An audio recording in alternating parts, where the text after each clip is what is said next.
Allah's messenger said, "A strong believer is better, and is more lovable to Allah than a weak believer, and there is good in everyone. Cherish that which gives you benefit in the hereafter. Seek help from Allah, and do not lose heart. If anything, in the form of trouble comes to you, don't say, 'If I had not done that, it would not have happened so and so.' But say, 'Allah did what He had ordained to do, and your if opens the gate for the Satan.'" I'm here to guide you through a morning routine rooted in the wisdom of Islam. How can we align our daily lives with the teachings of our faith and set the tone for a peaceful and purposeful day? Before we begin, I invite you to leave a like and subscribe to our channel to stay connected with our videos. Let's explore how we can integrate the beautiful guidance of Islam into our daily routine for a more fulfilling and meaningful life. Number 1. Spiritual growth.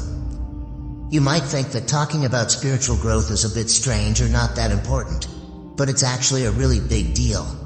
It's all about figuring out why we're here and how we connect with something greater than ourselves. This is like taking a deep look inside ourselves to see how we're doing spiritually and what we can do to get better. It's about finding a good balance between the everyday stuff we do and the spiritual side of life. Islam talks about this balance with 2 words, dunya and akhirah. The main idea is that we shouldn't forget about the world we live in now, but we should always remember our spiritual side. Now, let's talk about prayer. It's like a direct phone line to Allah. It's a special time when we can ask for forgiveness and guidance. It's also a time for us to think about our spiritual journey and how we're doing. One of the coolest stories about spirituality is the one about Moses and Al-Khidr. Moses was really smart, but he was also humble and curious. He once asked if there was anyone smarter than him. To find out, he was told to look for a guy named Khidr. The tricky part was that he had to take a fish with him, and when the fish disappeared, he'd know he was close to Khidr. So Moses and his helper went on this adventure. When they got to where the 2 seas met, they realized the fish was gone. That's when they knew they were getting close to Khidr. This story shows Moses as a person who is always looking to learn more about his faith. His helper represents someone who's always trying to be better spiritually. The 2 C's stand for the things we can learn from Allah and the things we can learn from people. Human knowledge is good, but it has its limits. Divine knowledge from Allah is even better because it has no limits. This story tells us that our spiritual journey is like a never-ending adventure. Just like Moses kept searching for more wisdom, we should always be on a quest to learn more. No matter how much we know, there's always something new to discover. So, stay humble and stay curious because you'll never stop learning new things. Number 2. Presence. Worries about the future and regrets about the past often overwhelm us, preventing us from fully experiencing the here and now. Presence is a central theme in Islam. The Quran promotes deep reflection and contemplation as a means of achieving spiritual presence. Surah Al-Imran encourages believers to reflect on the heavens and the earth, and to recognize the divine purpose in creation. It says, "Indeed, in the creation of the heavens and the earth and the alternation of the day and night, there are signs for people of reason. Those who remember Allah while standing, sitting, and lying on their sides, and reflect on the creation of the heavens and the earth and pray, saying, 'Our Lord, you have not created all of this without purpose.' The result of this constant reflection, remembrance of Allah, and supplication is a deep connection with Allah. These individuals feel closer to the divine and find solace in their relationship with Allah. A feeling of presence between the divine and man, brother. There is nothing to fear. Allah is always beside you. Morning is often the most peaceful time of the day. Utilizing this period for meditation, contemplation, or simply enjoying the morning's presence can help cultivate a sense of calm and serenity that can last throughout the day. The word Islam is derived from the Arabic root salama, which means peace. This is not coincidental. Islam promotes peace, and this can only be achieved by the maximum presence and connection with the divine. One day someone will ask you, "Why do you wake up so early and spend time in solitude each morning?"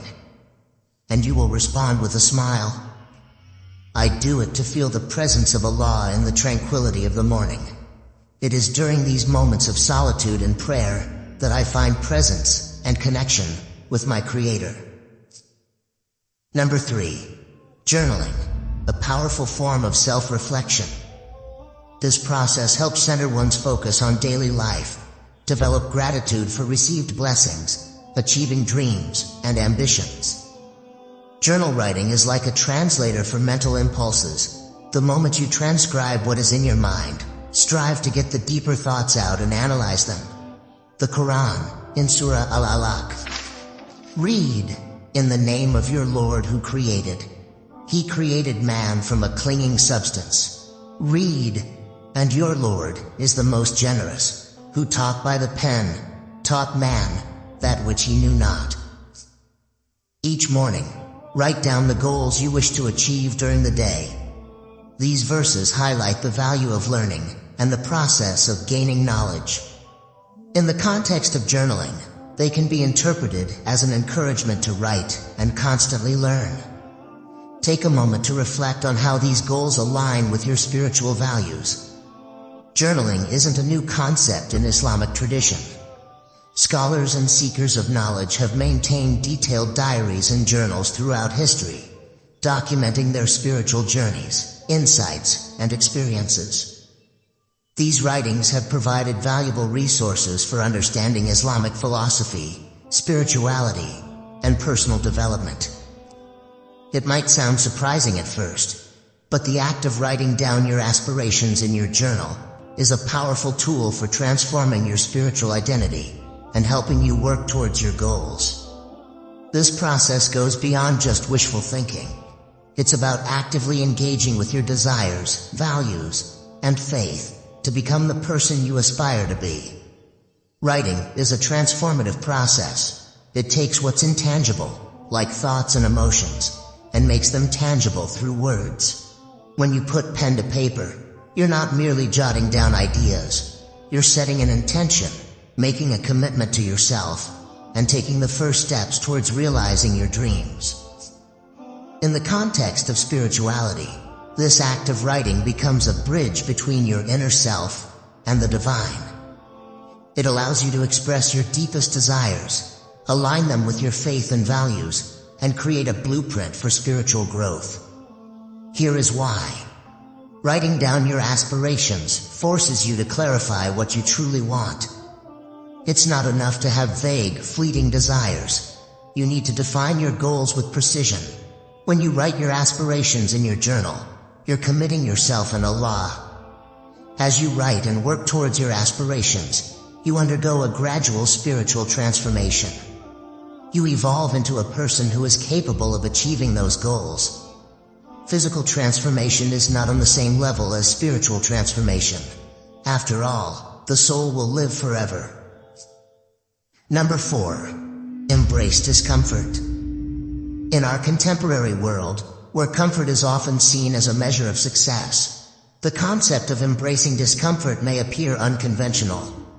Islam places a significant emphasis on resilience, which is the ability to endure hardships and adversity with patience. Muslims are encouraged to remember that life is a test, and challenges are a natural part of this test. Remember, at the beginning of the video, I said that a strong believer is more loved by Allah. In this context, strength is not only physical, but also includes emotional and spiritual resilience. Embracing discomfort can help nurture this strength. Discomfort occasionally serves as a reminder that worldly comforts are not the ultimate source of contentment and happiness. Islam offers a unique opportunity for embracing discomfort in the form of the pre-dawn prayer. It is a prayer before even the Fajr. Hearing the phone ring in those early hours is very uncomfortable, but it serves as a reminder of the importance of discipline and self-control. This act, while challenging, instills a sense of accomplishment, preparing individuals to face the day's challenges with faith. You'll be able to overcome everything. In this comfort-oriented world, I encourage you to find your way to embrace discomfort, challenge yourself, and cultivate resilience. It's a journey of self-discovery that will take your faith and strength to new heights. With discipline and faith, you'll be able to overcome any challenge that life presents to you. Number 5. Revisiting the teachings of Muhammad, peace be upon him. In these teachings we find an invaluable guide for living a life of purpose, compassion, and spiritual fulfillment, and we'll find peace within ourselves. His teachings, encompassed in the Quran and Hadith, are a living legacy, a beacon of light that can illuminate our paths in the darkest of times. Do you know what evergreen means? Muhammad's teachings possess this timeless quality, meaning they remain relevant, applicable, and unchanging, regardless of the historical era. His hadiths, alongside the Quran, are irreplaceable sources of guidance. They offer wisdom and principles that no other book can supplant. These teachings are a constant throughout time, a source of inspiration, ethics, and spiritual guidance. They hold an enduring significance, eternally valuable, in guiding us on the path of righteousness and moral living. Muhammad's teachings guide how to navigate the complexities of the human heart. They offer insights into managing emotions, overcoming anger, and nurturing patience. By practicing these teachings, we can experience a profound transformation in our emotional well-being and interpersonal relationships. Read a hadith of Muhammad at least once a day, and apply it in your life. This will be your only way to improve, provided you want to do so. As we immerse ourselves in these teachings, we discover the means to enhance not only our lives, but also the lives of those around us. The wisdom encapsulated in these teachings empowers us to become beacons of compassion, patience, and moral integrity in an ever-changing world. If we truly aspire to enhance ourselves, the Hadith provides a roadmap, an evergreen compass guiding us toward becoming better versions of ourselves. Number 6. Remember what you can control. There are facets beyond our control. The world we inhabit is replete with variables, many of which elude our influence. However, there is one sphere that remains within our dominion: our response. As we explore this fundamental principle, it's crucial to grasp that ultimate control rests with Allah. We wrestle with the intricacies of our careers, relationships, health, and dreams. The truth is that many of these variables remain beyond our grasp. The acknowledgement of this fact is not an admission of powerlessness, but an affirmation of wisdom. In recognizing the limits of our control, we embark on a journey of self-discovery and faith. In a hadith narrated, the Prophet once said, "And know that what has passed you by, and you have failed to attain, was not going to befall you, and what has befallen you was not going to pass you by." In accepting the limitations of our control, we discover profound wisdom. This acceptance opens the door to a transformative realization.